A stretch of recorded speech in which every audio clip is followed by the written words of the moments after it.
there. My name is Heather Feather. I am the owner of Rare Bird Medicine. This may be the fifth or sixth attempt to make this video. Fun. I love it. Today's topic is on the spectrum, and it doesn't bother the neurodivergent at all to have things stop and start again and again. When I was growing up, I read the book Illusions ad nauseum. It's by Richard Bach. It's a phenomenal book. It technically has 3 books within it.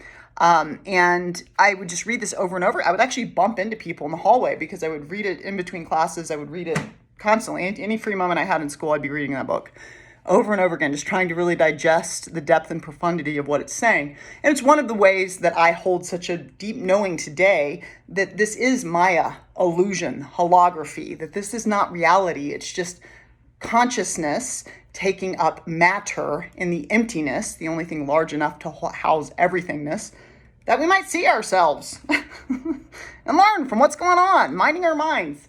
So this book, Illusions, has a quote in it that says, the only sin is to limit the is. Now, when we say the is how I often refer to God as the all that is. Because the way I was raised is with absolute freedom of religion, but when I asked my mom about her philosophy, she would say God is in everything. God is love, light, and energy. And everything is made of energy. Another way to say it is it's made of light. We are stardust. We do know that. And everything is made of love. And it's like, well, seems like there's other stuff going on in there, but it's just called false evidence appearing real. And so love, light, and energy is the thing that is the allness, and that is divine, and it is God.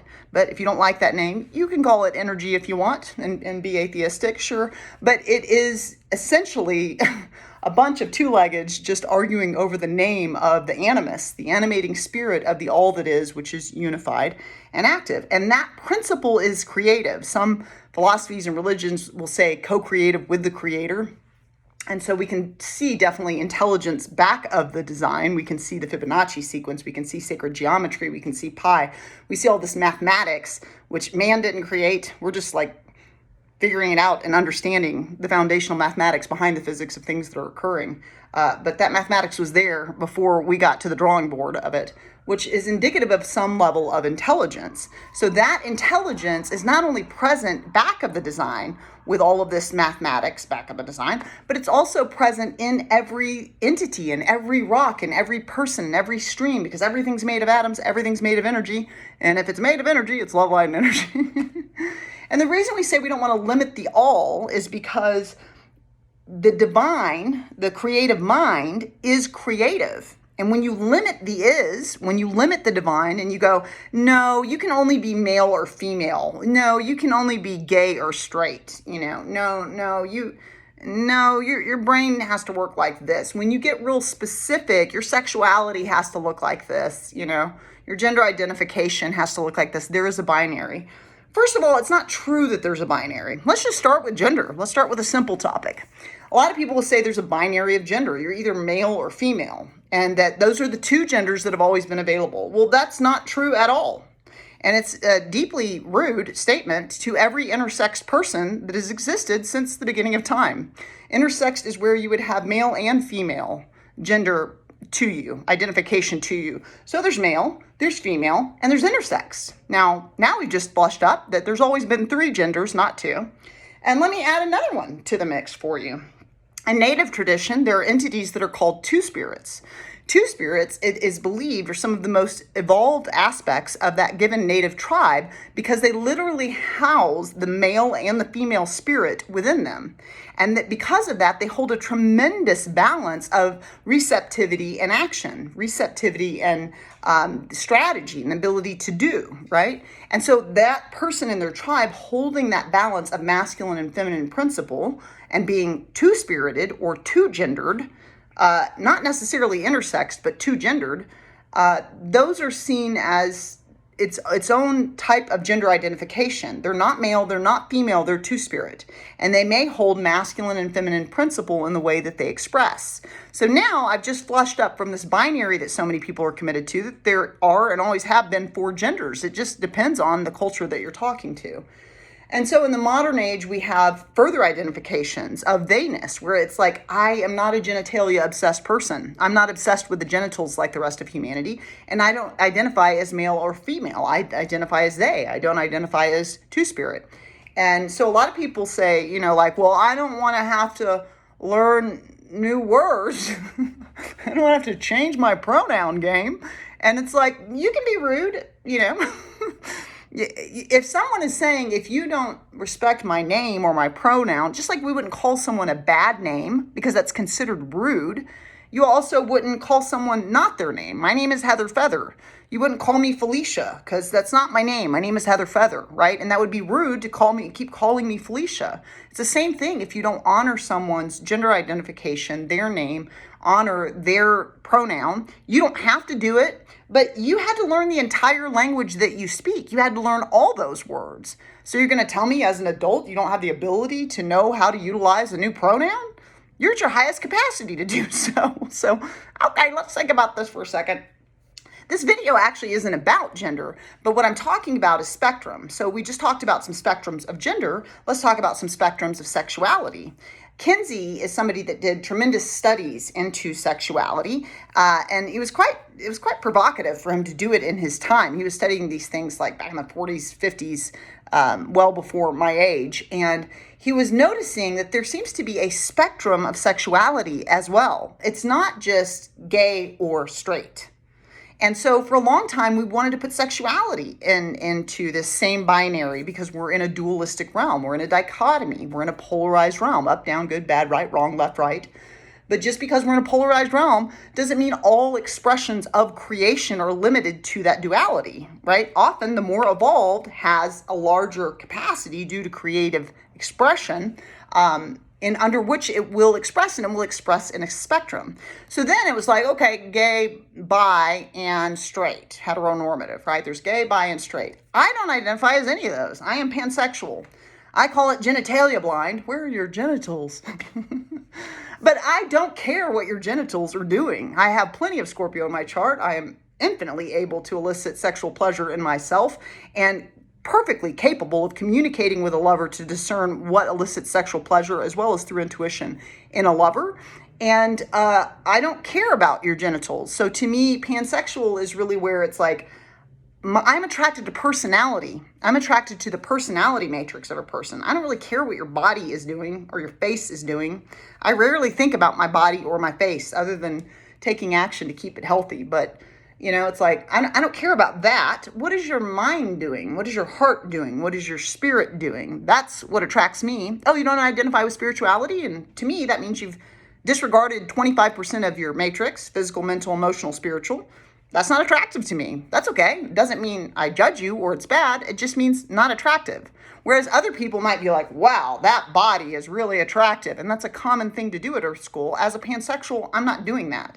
I don't care about your physicality. Where's your mind? Where's your heart? Where's your spirit? And that's what it means to me to be pansexual. It means different things to different people, right?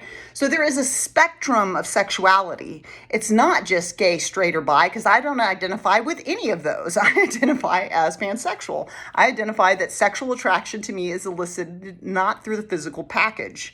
And so those definitions often are related to the physical package, right? So I've talked about the spectrum of gender. I've talked about the spectrum of sexuality. The real reason that I made this video is because I have really always felt, as once I've learned more and more and more about autism, that I am autistic. I've always felt that I am. The more I hear about it, the more I learn about it, I'm like, I think I'm autistic. And I've had people tell me throughout my life, Heather, you're not autistic. So let me just tell you, if you've ever thought you're autistic, it's most important with all matters of life that you listen to your own temple, your own wisdom before anyone else. Doesn't matter who the teacher is. You are the guru. You are the light. You are the way. You are the knower, right? So first and foremost, listen to you. If you've ever thought you're autistic, you can Google Aspie, A-S-P-I-E,